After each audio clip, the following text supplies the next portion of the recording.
प्रवचन के पूर्व में संचालक महोदय ने एक बात कही थी, उसी को ध्यान दिलाना चाहता हूँ। उन्होंने एक विशेषण जोड़ा था, किसके लिए जोड़ा था वो जाने, किंतु यदि मेरे लिए जोड़ा है तो उसको न जोड़े तो ज़्यादा अच्छा। उन्होंने ये विशेषण जोड़ा था कि सिद्धांत चक्रवर्ती, याद है, बोला है आपने? हाँ, उस समय जनता ज़्यादा नहीं थी, हमने सोचा कि अब पंडाल में खोलेंगे इस विषय को। सुनो, ध्यान रखो, गुरुदेव के साथ आप एक नहीं अनंत विशेषण जोड़ें, क्योंकि अनंत विशेषण जोड़ने की योग्यता उनके अंदर है। हमें विशेषण की आवश्यकता नहीं, हमें केवल गुरुदेव को स्मरण करना है, उनको हृदय में बिठालना है। क्योंकि जिस समय मेरा प्रवेश था उस समय मैं अंगूठा छापता था, अभी भी मैं अंगूठा ही छाप रहा हूँ, ये ध्यान रखो। हाँ, क्योंकि धीरे धीरे ज्ञान का विकास होता है। गुरु के सामने हमारा ज्ञान क्या मायना रखता है? कुछ भी नहीं रखता। वो आंख बेच करके एक काय स्वर्ग भी यदि सभा में खड़े होकर के कर ले तो उपदेश की कोई आवश्यकता नहीं पड़ती, ये ध्यान रखो। और हम माइक हिला रहे हैं, कोई सुन ले तो अच्छी बात है, नहीं सुने तो ओम शांति करेंगे। हमारा भाव है कि विशेषण साधु के लिए नहीं लगाओ। जो आचार्य, महान आचार्य हुए हैं, उन्होंने 50-55 साल में जो इस युग को, जो विश्व को जो प्रकाश दिया है, उस प्रकाश में हम और आपको चलना है।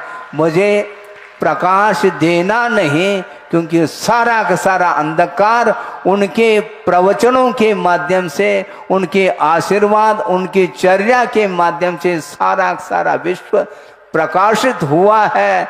जिस प्रकार उनकी चर्या, उनकी साधना निरंतर करते रहे, उसी प्रकार मेरे भीतर भी वह शक्ति आ जाए। तुलना तो मुझे करना नहीं है, किंतु उनके करोड़वा अंश नहीं, अनंतवा अंश भी मेरे अंदर वह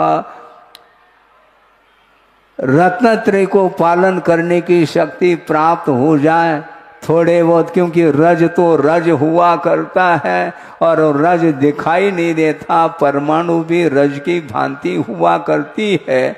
इसलिए गुरु की साधना के सामने हमारी कोई साधना नहीं रज की भांति हो सकती है।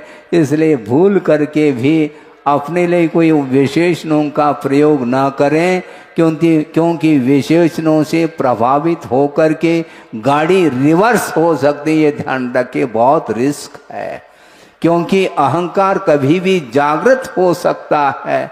क्योंकि अहंकार के लिए, मद के लिए बहुत सारे साधन बताए हैं। ज्ञान है, पूजा है, कुल है, जाति है, रूप है और रिद्धि है, तप है, ये सारे मद के लिए कारण हो सकते हैं। मुझे बड़ा विस्मय होता है कि रत्नत्रय की साधना के माध्यम से रिद्धि उत्पन्न होती है, किंतु वह रिद्धि को लेकर के भी मद जागृत हो सकता है। और मद आ गया तो ओम शांति होगी, क्योंकि सम्यक दर्शन मलिन होता है तो मद के कारण होता है। इसलिए आचार्यों ने कहा, गुरुदेव ने कहा, बहुत सावधानी के साथ चलना। चारों ओर वह राग का प्रदर्शन देखने को मिलेगा। बहुत सारे लोग तुम्हारी प्रशंसा करेंगे, उस प्रशंसा के बहाव में तुम आ जाओगे तो कभी भी कर्मों का विच्छेद नहीं कर पाओगे। हमें मोक्ष मार्ग पर निरंतर बढ़ना है। भवांतर जो साधना करता है तब कहीं जा कर के वह उसको सफलता मोक्ष मार्ग में मिलती है। इसलिए हम इतना ही कहना चाहते हैं, हम साधु के रूप में मैं अपने आप को देखना चाहता हूँ। ये बात अलग है, व्यवहार की दृष्टि से गुरुदेव के आदेश से जो कुछ भी हुआ है वह अलग विषय है, किंतु वह प्रवृत्ति के अपेक्षा से वह भी आवश्यक होता है। मार्ग सुचारू रूप से बना रहे ताकि भविष्य में मुमुक्षु भव्य जीवों का भी वह मोक्ष मार्ग पर चल करके आत्म कल्याण करने के लिए वह मार्ग प्रशस्त बना रहे। उस उद्देश्य को लेकर के ही आचार्यों का एकमात्र भाव रहता है। अनुशासित हो करके मोक्ष मार्ग पर चलने के लिए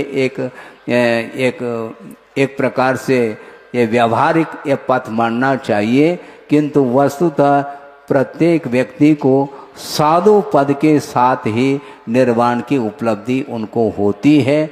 ज़्यादा समय नहीं लेते हुए इतना ही कहना चाहता हूँ कि भविष्य में कोई विशेषण न जोड़े, बिना विशेषण के आप जयकारा लगाते हैं तो कोई बाधा नहीं।